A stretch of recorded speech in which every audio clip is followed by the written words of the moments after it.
Welcome to Richpeace CAD software online lessons. Today teach you flouncing. First, select the flouncing tool. Then click at blank area.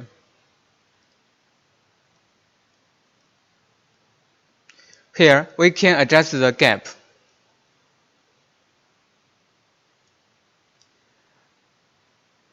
The inner length or the outer length. Here, to model helix. Helix 1 diameter. Helix 2 start point. Click OK to finish. Thanks for watching today's video. See you tomorrow.